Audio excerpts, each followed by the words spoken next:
Ignition running. Liftoff. We have a liftoff. I hope you're all wearing your hoodies and sweatshirts and whatnot. One last hurrah before winter gets out of here. My goodness, this temperature can't make up its mind. I don't want to say I'm ready for warmer weather because we'll be complaining about the heat soon enough, but I'm just ready for the weather to make up its mind. Goodness gracious. My kid was telling me on the way home from school about King Saul having 700 wives and 300 concubines, and I was having a hard time figuring out how he dealt with one wife, let alone 700, and all the different opinions, and I'm thinking, this is kind of like the weather. Oh, hush. Now, let's get on with the news. The phone number here, 404-872-0750, 1-800-WSB Talk. So the Democrats are beginning impeachment hearings on President Trump. They're not calling it that, but that's what they're doing. For perspective here, it kind of gives you a sense that, one, the Democrats weren't actually impressed with Michael Cohen's testimony last week, and two, they're more and more concluding that they're not going to get what they hope to get from Bob Mueller's investigation. That's kind of where we are with the state of play here. Jerry Nadler, the chairman of the Senate Judiciary Committee, is saying that the Democrats need to build the basis for impeachment of the president, which is a pretty telling quote here. His actual quote is, "Before you impeach somebody, you have to persuade the American people that it ought to happen." That it ought to happen. That's a pretty telling statement from Nadler, because the Democrats expected that Bob Mueller's investigation would provide them the basis for impeachment, and they're all starting to walk it back. If you listen, more and more you're hearing the Democrats saying that Mueller's investigation, he's not going to be able to tell us everything. The investigation is going to be secret. We got to rely on the president's team to release it. The collusion's been proven. He doesn't need to prove anything else, or he's not going to prove it, or we always knew this was what Bob Mueller was going to give us. It's really an interesting walk back. It is the great walk back from Democrats on this as to what they were saying. Remember last year, this was the investigation that was going to bring down the presidency. Bob Mueller was going to provide them proof that the Russians stole the election. He was then going to just provide them proof that Trump colluded with the Russians, and now it's he may not tell us anything. And then, of course, there's the Michael Cohen situation. Let me play you some of this audio from the Sunday shows regarding Michael Cohen. People were not impressed. First, here's Christie. I don't believe he's credible. I believe he's credible only if he's corroborated. And unlike a lot of the people who talk about this stuff, Mika, as you know, I actually had to do it for 7 years. And I put a lot of people on the stand who were serial liars. But that's what you deal with when you're dealing in criminal cases. And so what you need to do is make sure you corroborate those people. So I think that Michael Cohen will only be an effective witness to the extent he's independently corroborated either by other testimony, meaning verbal testimony, or by documents, or both, because he's got an awful history. Now, that doesn't mean that everything he says is a lie, but what it does mean is that you have to corroborate him. And I think any prosecutor, and certainly someone as careful, as skilled, and as objective as Bob Mueller, would never use someone like Michael Cohen unless he could corroborate them. And I think in general the same thing about the folks at the Southern District. And see, this is the problem here. Remember what all the spin was on Bob Mueller going back only 2 weeks ago. I mean, we don't have to go that far back. Democrats were saying that in the Manafort situation, in the Cohen situation, in the Roger Stone situation, that all of Bob Mueller's allegations have multiple corroborating witnesses. All of Bob Mueller's charges are not based on one person, but on 3, 4, 5 people. That Cohen himself, by himself, is unreliable. Cohen by himself could easily be dismissed as a liar. Same with Roger Stone. Roger Stone could be dismissed as a liar, or Jerome Corsi, whoever. But that there are multiple people who can paint the picture, multiple people filling in the blanks, multiple people backing each other up through separate independent investigations. So to have built that entire case and to have trotted out Michael Cohen last week, for Democrats to now be saying, hey, we got to do this ourselves, pretty big indicator they're not going to get what they thought from the Bob Mueller investigation, that all of their hype about the Mueller investigation really doesn't live up to it. Now, one more clip. Sarah Fagan, she's a Republican right-of-center strategist, not a Trump fan, on with George Stephanopoulos over the weekend. I think only the risk to the extent, to Matt's point, if there is some real there. And right now, we don't have evidence of collusion. Most Americans... Well, we have Manafort's evidence of collusion. Well, you have Manafort's crimes, but that doesn't necessarily extend to the president. And we'll see what the Mueller report says, but one would think after, a year plus 18 months, we would see something if it was directly connected to the president by this point. But I think, ultimately about Cohen, you can look around the investigation labyrinth between the Southern District and Mueller and the Congress. Of all the things the Trump White House needs to be concerned about, and there are some real concerns out there, the Cohen testimony wasn't one of them. He's just not a credible figure. And only base Democrats found him credible, and they would find him credible no matter what he said at this point if he was criticizing Donald Trump. Exactly. And that's a problem for the Democrats now, which is why their impeachment hearing is beginning not as an impeachment hearing, but as an obstruction probe. Remember, at first they said that this was all about collusion. The collusion's not panning out, so they're moving the goalposts to obstruction. And they may actually have some theirs, but there's a problem with how they're going about it, and I don't say that as me. So David Axelrod, a very nice guy, by the way, even if I disagree with him politically, I know David and his wife. I don't know his wife well, but I've been to their home. A Democratic strategist, worked for Barack Obama. He was an old newspaper guy. Got tired of Chicago corruption, tried to find politicians who he could help break through the Chicago corruption, wound up with Barack Obama, went to the White House. David Axelrod was on social media earlier today pointing out that the way the Democrats are going about their instruction probe in the House Judiciary Committee is they've sent out requests for production of documents to 86 individuals. Now, the way this works, for those of you, most of you aren't lawyers, so let me explain discovery to you just real quick. Discovery used to be my favorite part of being a lawyer because I loved drafting discovery and had model discovery that just not only did it become the model discovery for my office, but other lawyers in town where I practice would steal from me in this because I loved doing it. It's part of being a transactional lawyer. I loved the transactional part of being a lawyer, did not like the courtroom. Well, discovery is when you try to obtain information from the other side. So you have what are called interrogatories, and those are questions you ask where you get information, and you have requests for production of documents. And the requests for production of documents are those items that you wish the opposing side to hand over to you for you to inspect to build your case, things you believe are necessary to your case. So in the interrogatories, for example, you say, provide for me or who are the people you talked about issue X. Please provide their names and contact information. And the opposing side hands over the names. Well, I talked to X, Y, and Z, and here's how you get a hold of them if they can do it. Well, then you provide production requests for production of documents are you said in your interrogatories you talked to X, Y, and Z. Please provide any documents traded between those parties and you regarding the topic. Well, there are objections that lawyers can file. They're too broad. They're too vague.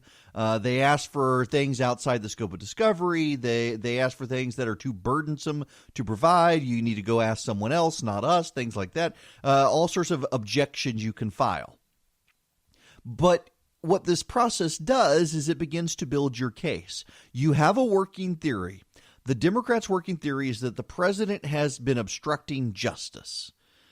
And they want proof of this. The problem the Democrats have, though, is this. They're not sure what the president has obstructed. They're pretty sure he's obstructed something. They're just not sure what exactly. Did he obstruct there's allegations today he tried to block the Time Warner AT&T merger. Well, it's not really obstruction of justice per se. Did the president obstruct justice by firing James Comey because of his investigation of Mike Flynn? Did he obstruct justice by trying to pressure people to excuse Mike Flynn and others? These sorts of things. Well, the Democrats, they've got their working theory that, yes, the president did on that, but on other things as well. And so they're sending out requests for production of documents and interrogatories to 86 different people, demanding they hand over information and statements relating to obstruction of justice.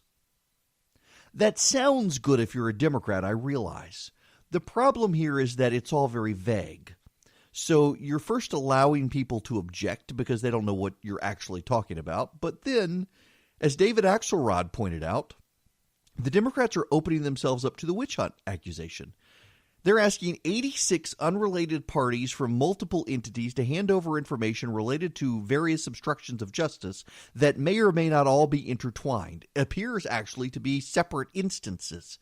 It looks more like a fishing expedition. They're trying to find the means by which they can impeach the president, which is ridiculous because they had the Bob Mueller probe, and they've been telling us for 2 years that Bob Mueller was going to provide them the means to impeach the president. So now the Democrats are at the strange situation where if Bob Mueller provides them nothing with which they can impeach the president, Michael Cohen's testimony refutes key pieces of the investigation, namely the Russia collusion stuff. He had no knowledge of it, and contrary to claims in the Steele dossier, never actually went to Prague, never had his cell phone in Prague or anything like that. So now the Democrats are having to say, we got to come up with the means by which to convince the public he needs to be impeached. Doesn't sound like they have a really good argument. And it allows the Republicans to say they're wasting time, they're wasting taxpayer money, and they're just looking to conjure something out of thin air to go after the president. If nothing else, it helps the president with his defense if it gets to the Senate, if it even gets that far. But there's something else it does. It helps the Republican fundraising effort for 2020. The Democrats could have done this in a way that didn't do that, but they couldn't help themselves.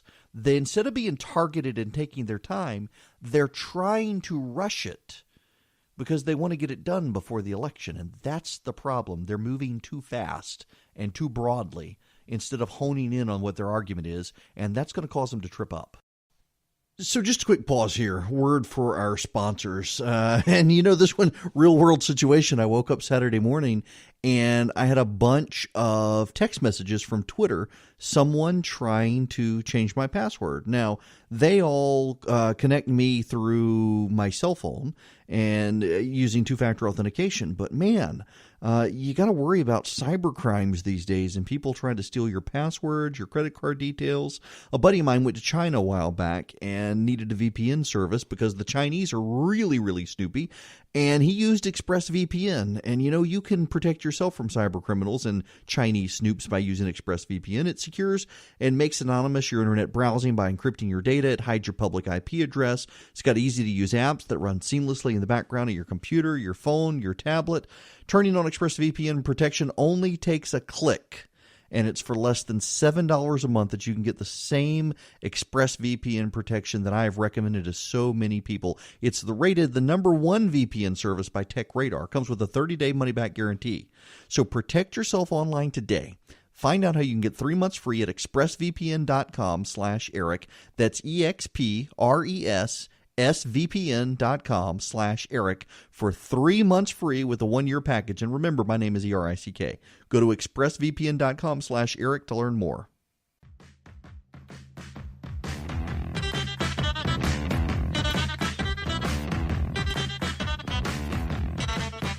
Oh, yes, there is more speaker scandal. Big story broke over the weekend about David Ralston. We will get to it. Stick around. The phone number here, 404-872-0750, 1-800-WSB Talk. How about this for a laugh? I find the story, the outrage related to this story actually is just impressive. This is a headline in the New York Times. Google moves to address wage equity. Finds it's underpaying many men.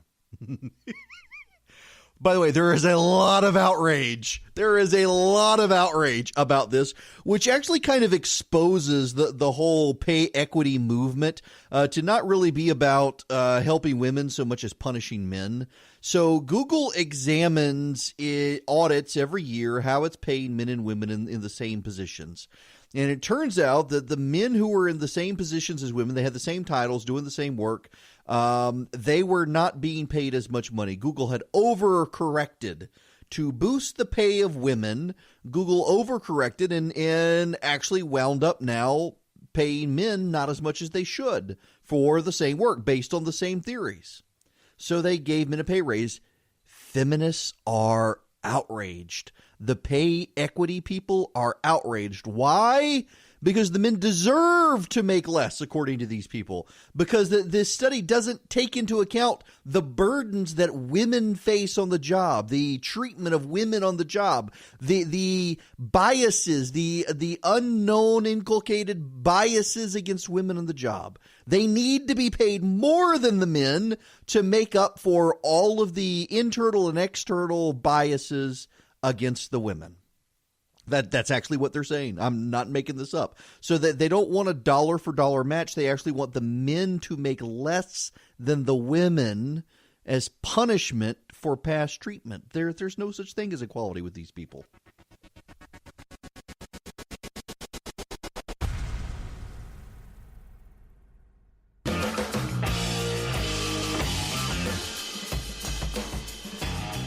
The phone number here, 404-872-0750, 1-800-WSB Talk. It is Eric Erickson in Atlanta's Evening News. And I've been doing this since 2011, and occasionally I have a gut check, and I'm just not sure as to whether or not I should do something or not.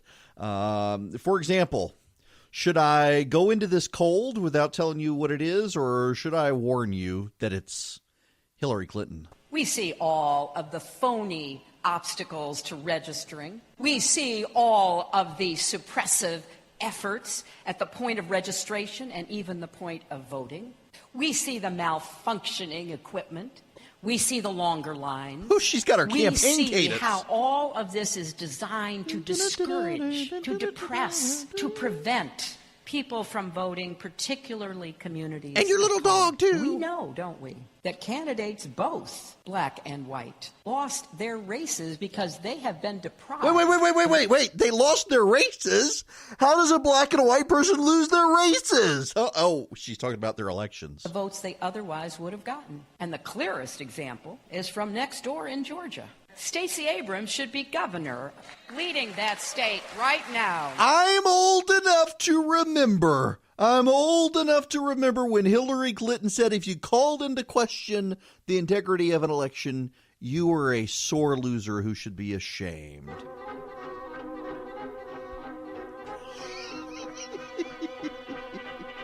Oh, there was a tornado in Alabama yesterday. No relation, I think, to Hillary Clinton being there. By the way, prayers for the folks in Alabama and in Georgia. And this reminds me, speaking of this, how many of you have my cell phone number? My goodness gracious. Thank you all for calling to check, or not even calling. You all know me well enough to know you all texted to make sure we were all fine. The tornado was about 10 miles from us. At one point, the tornado sirens were going off. And I went outside. It was raining hard, and I know enough to know that if it's raining hard like that, the odds that there's a tornado immediately nearby probably not happening. But went outside, you hear whoa, whoa, whoa, whoa, whoa, whoa, whoa, and kid said, "What is that sound?"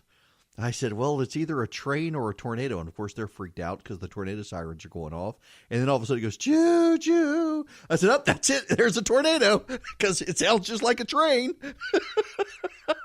In any event, we were fine, but thank you all for checking in, and my goodness, the damage, not good down there. We'll get into that here, but back to Hillary Clinton. This Stacey Abrams pivot, she wasn't alone. Multiple Democratic candidates in Selma for the anniversary of Selma were claiming that Stacey Abrams should be governor, that it was stolen somehow. There's no evidence of that. There's no evidence. that there was some sort of mass deprivation of the right to vote.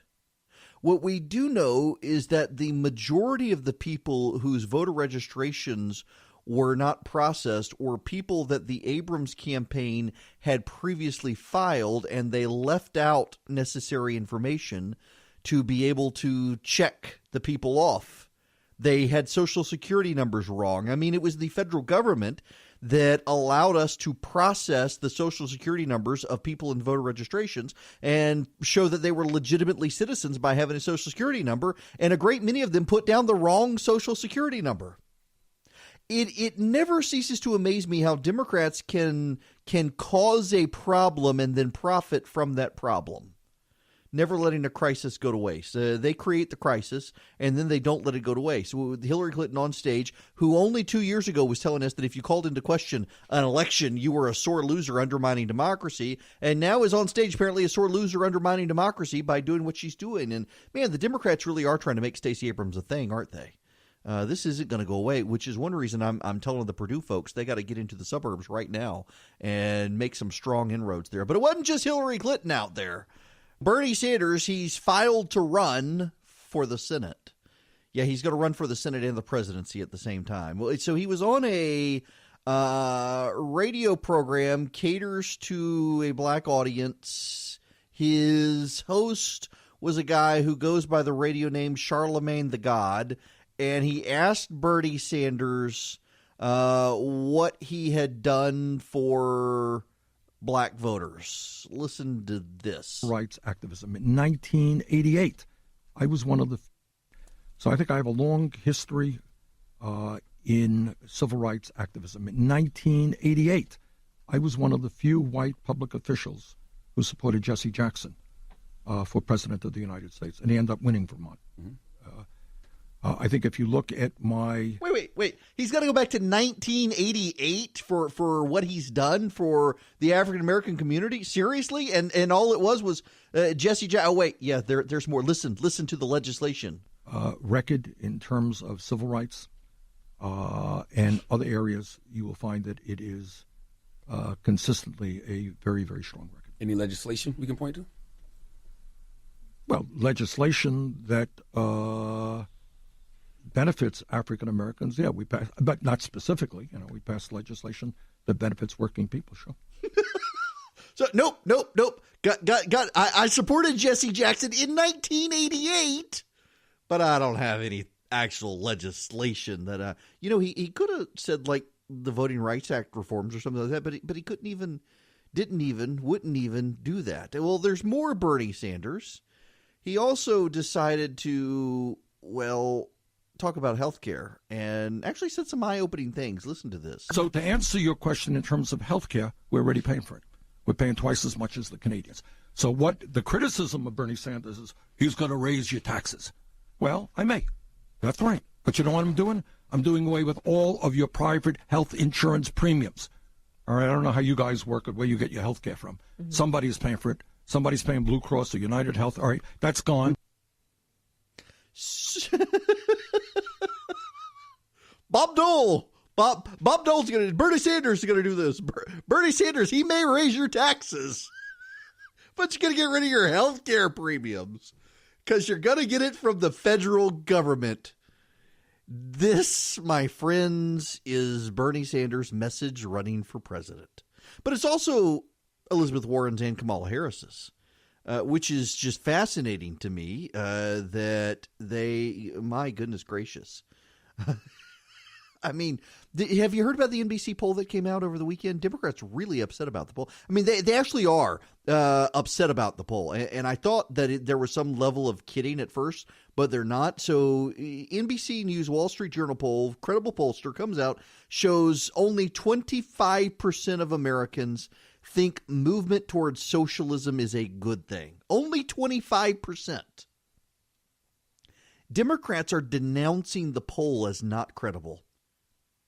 I mean, how long have we heard the Democrats mocking Donald Trump for denouncing polls or making up polls or what?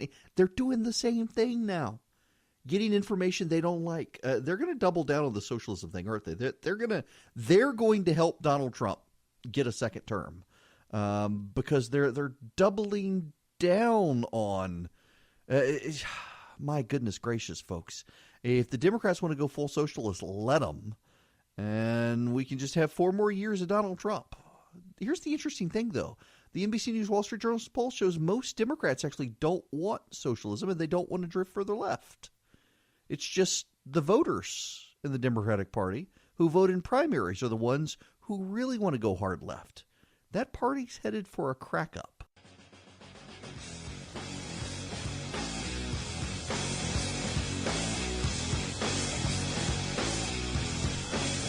All right, can I just have a moment to be middle-aged, to be 43? Luke Perry has died. He's 52, had a massive stroke last week and died.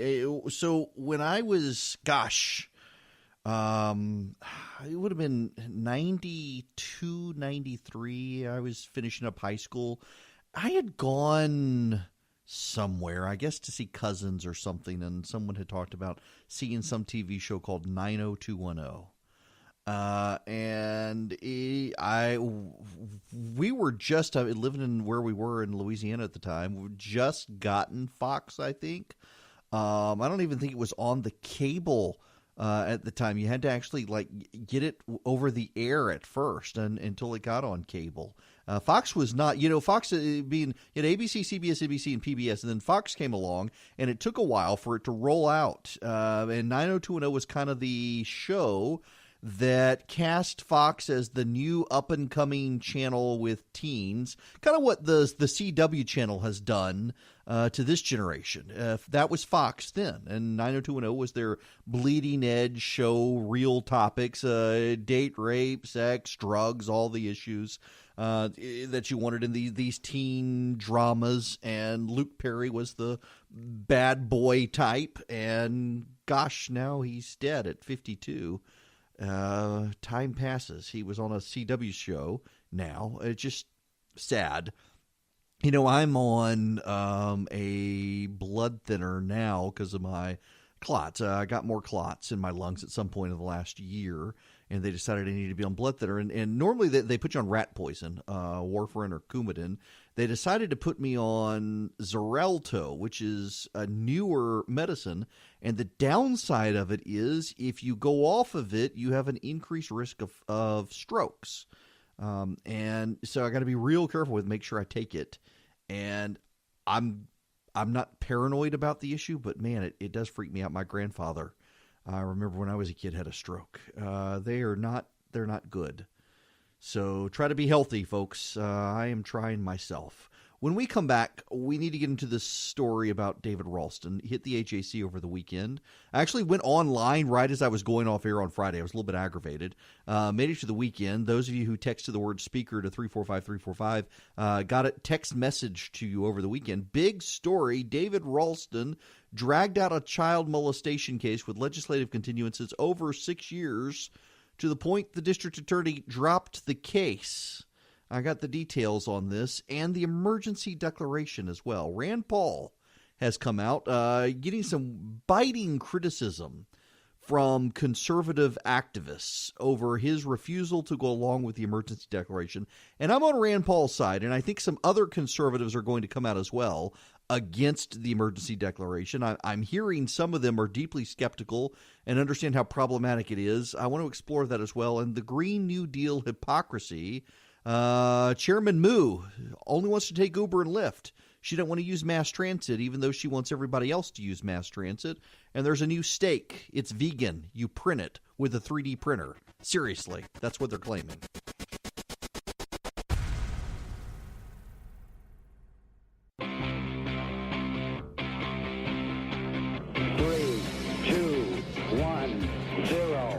Engine running. Liftoff. We have a liftoff.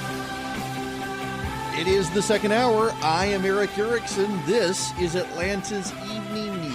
The phone number 404-872-0750, 1-800-WSB Talk. This is fascinating here.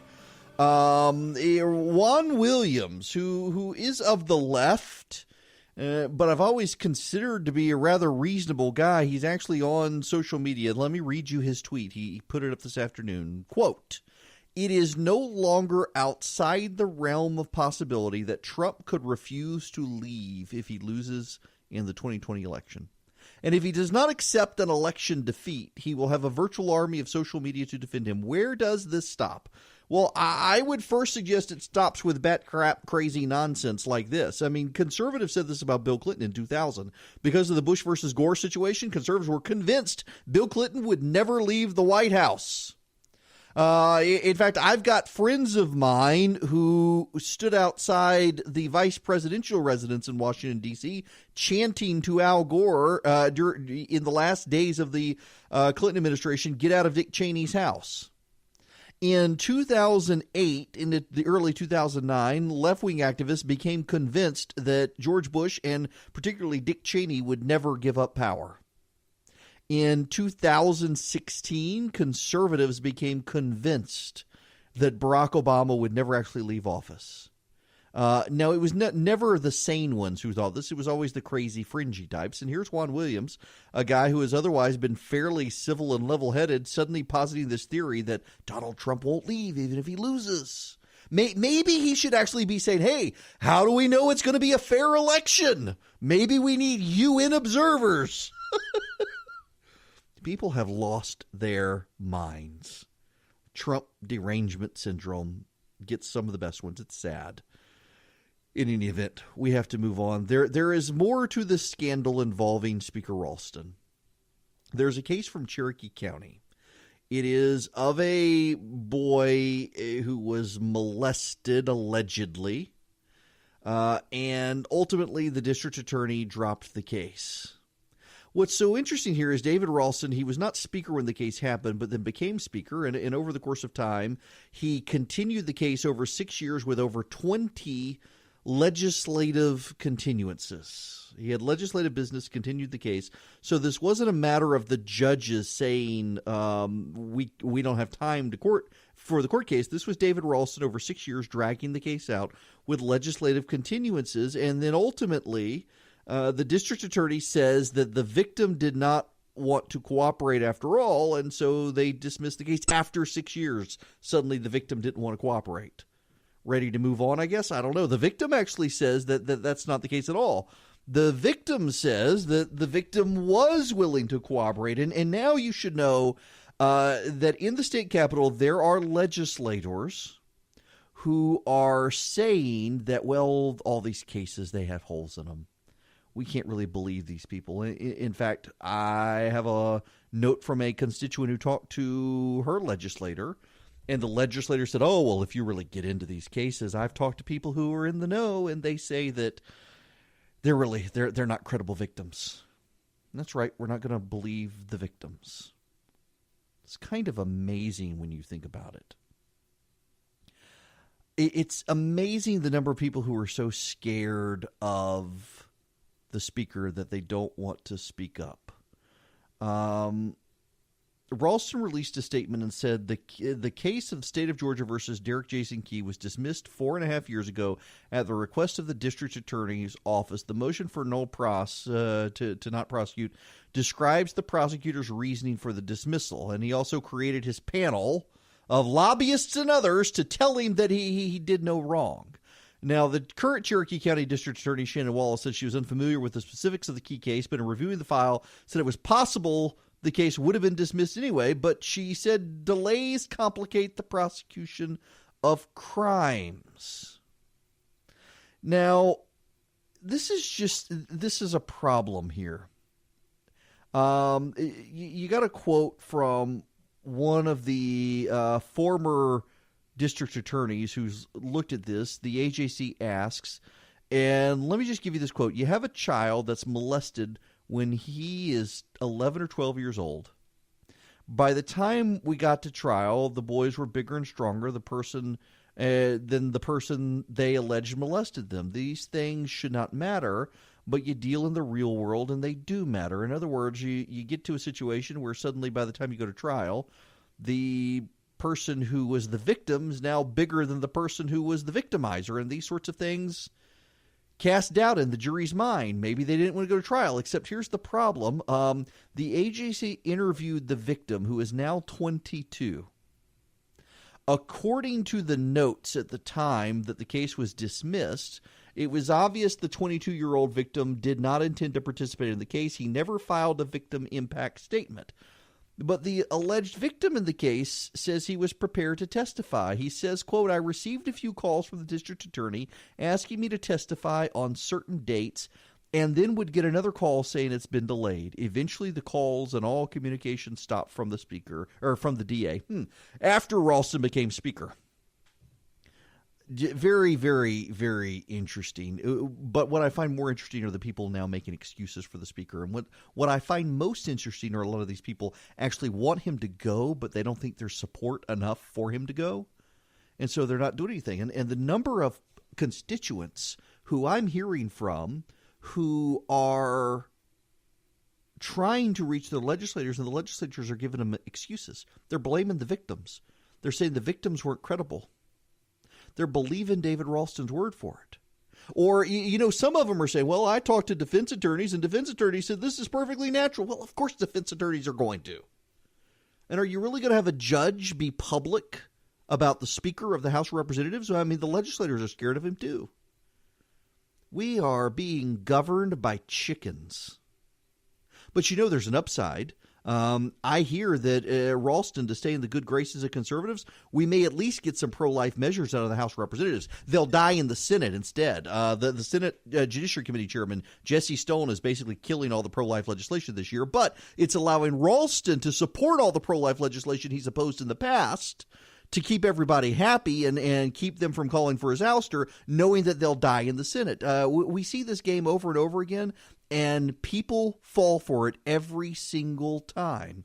Y'all, multiple victims have come forward and said their cases have never gone to trial because of David Ralston. And our Republicans in the legislature are blaming the victims and standing with the Speaker of the House. I cannot wait for the Democrats' ad campaign next year. So just a quick pause here. Word for our sponsors. And this one, real world situation. I woke up Saturday morning and I had a bunch of text messages from Twitter, someone trying to change my password. Now, they all connect me through my cell phone and using two-factor authentication. But man, you got to worry about cyber crimes these days and people trying to steal your passwords, your credit card details. A buddy of mine went to China a while back and needed a VPN service because the Chinese are really, really snoopy. And he used ExpressVPN. And, you can protect yourself from cyber criminals and Chinese snoops by using ExpressVPN. It secures and makes anonymous your internet browsing by encrypting your data. It hides your public IP address. It's got easy-to-use apps that run seamlessly in the background of your computer, your phone, your tablet. Turning on ExpressVPN protection only takes a click. And it's for less than $7 a month that you can get the same ExpressVPN protection that I have recommended to so many people. It's rated the #1 VPN service by TechRadar. Comes with a 30-day money-back guarantee. So protect yourself online today. Find out how you can get 3 months free at expressvpn.com/Eric. That's expressvpn.com/Eric for 3 months free with a 1-year package. And remember, my name is ERICK. Go to expressvpn.com/Eric to learn more.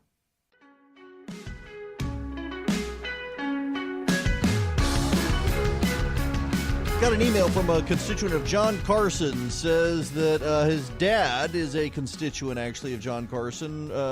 Complained about the speaker story, and Carson actually just sent back the speaker statement. Carson is one of those who is known to be super loyal to the speaker and is doubling down. It really is amazing to watch the Democrats set this trap for the Republicans of the legislature, isn't it? Knowing that next year they're going to use this as a campaign issue.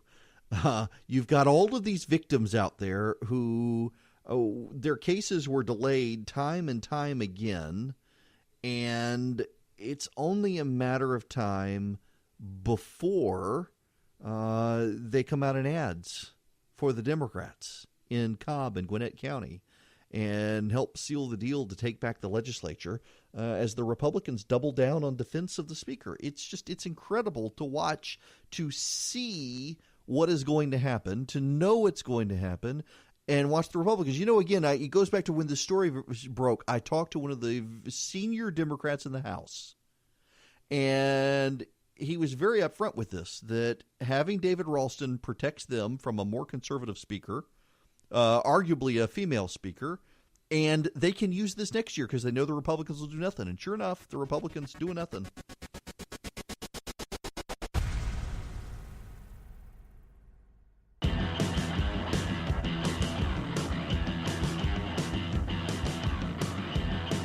I want it known that it's cold. It's Erickson here, Atlanta's Evening News. I'm ready for spring forward because I'm ready for the sunshine, and I'm ready for the weather to make up its own. Listen, I don't care if it wants to be frigid for another month. That's totally fine with me. Just be frigid. Don't do this welcome to summer and then all of a sudden, psych, back to winter thing. That drives me up the wall. Now, let's go back to the phones. Hosea from Alpharetta is going to be up next. Welcome to the program. Yes, thank you, Eric. Hey, I'm having trouble understanding why these victims are not considered credible when you had all these women on the Me Too were considered very credible based on their recollection from years ago.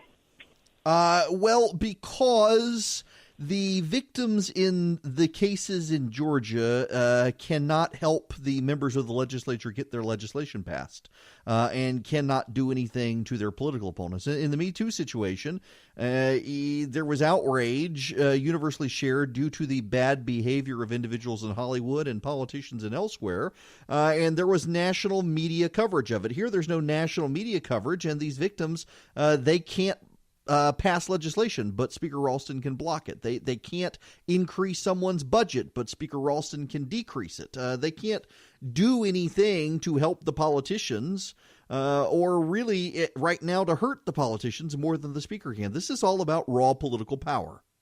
The Speaker of the House of Representatives in Georgia is very powerful, and the legislators are very scared of him. They are not loyal to the Speaker. Be clear about that. They are not loyal to the Speaker of the House. What they are is scared of the Speaker of the House. And because they're scared of the Speaker of the House, they won't act. Many of them know they need to do the right thing. Many of them know that their careers in the legislature are on the line next year, but they're scared of the Speaker, so they're not going to do anything. And then, frankly, some of them, they don't want conservatives to be in charge.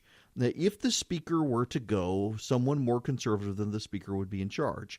And they think that's a bad thing. I mean, consider all the various education reform legislation in the state legislature. There is legislation that would improve access to school choice. There's legislation that would improve homeschoolers' access to extracurricular activities. There's legislation that would improve charter schools. And all of these things are being blocked by Republicans, not Democrats. And they don't want to be exposed. The Speaker gives the necessary cover to block the legislation for these individuals. And they will all be held to account at some point by the voters or somewhere, sometime, they'll be held to account.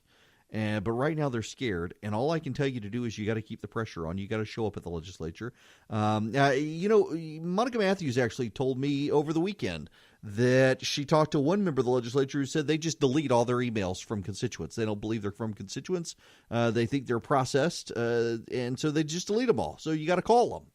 And after you call them, you got to show up. And all of you work during the day, and so you can't show up at the state legislature and make sure these people understand you're serious. You're not willing to go down there. I do have somebody who sent me an email, said he showed up and actually got yelled at by a lobbyist who was defending the Speaker. No doubt has legislation before the Speaker. So even the lobbyists it's all about power and passing legislations. You just remember, there are victims out there who have been denied justice because of the Speaker of the House, and your elected representatives are too scared of him to do what's right. Just remember that and govern yourselves accordingly. Now, the audio I have been waiting all day to play for you. This is from Great Britain. I'm not even going to set this up for you. I just want you to hear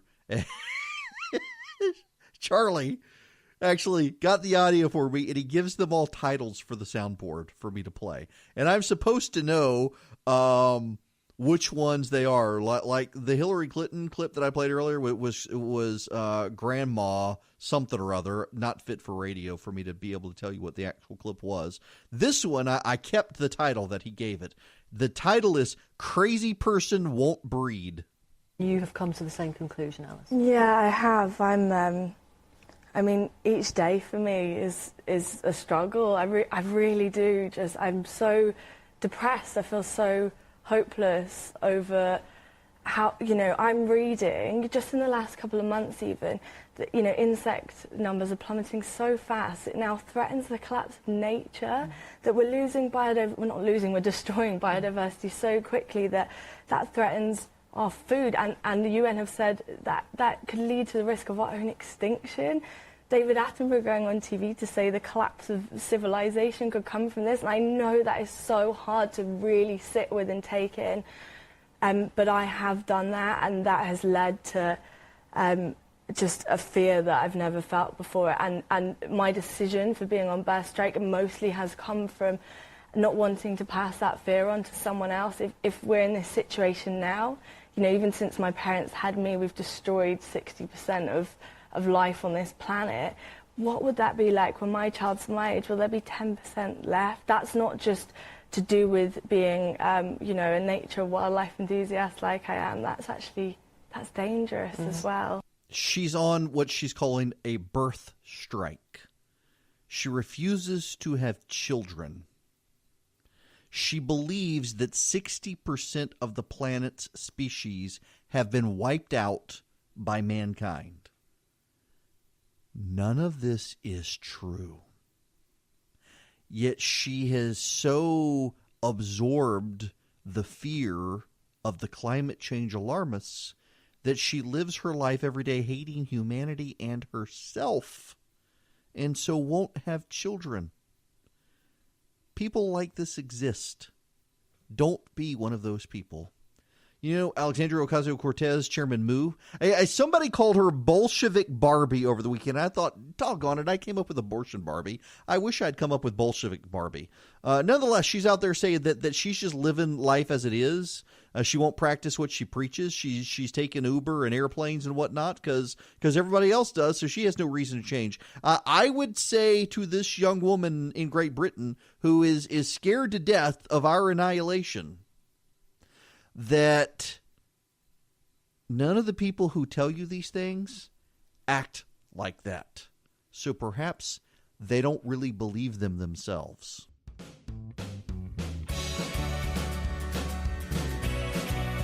Alrighty, back to the phones we go. Raj in Sandy Springs, you're up next. Welcome. Hello, Eric. Thank you for taking my call. Sure. I was wondering, is it possible for the constituents to recall an elected official? Yes, technically. No, in actuality. The reason I say that way, Raj, is because, yes, there is a recall law in Georgia. You can recall your elected officials. What you have to do is you have to collect enough signatures of constituents to then have a recall election to recall the person. And what happens ultimately is that lawyers get involved, they disqualify all the signatures, and it's a very costly battle. You actually have to have a lot of money to be able to do it. There have been some successful recalls. Gray Davis, the former governor of California, recalled, and Arnold Schwarzenegger elected in to finish his term.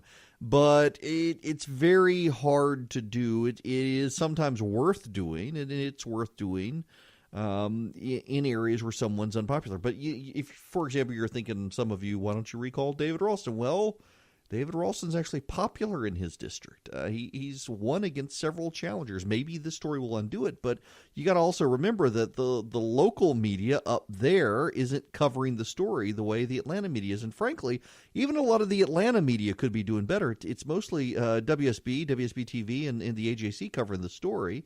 You got a lot of other local media outlets that love to do salacious stories on Republicans who are conservative, but they're not doing it on David Ralston. Makes you wonder why, huh? Disappointing.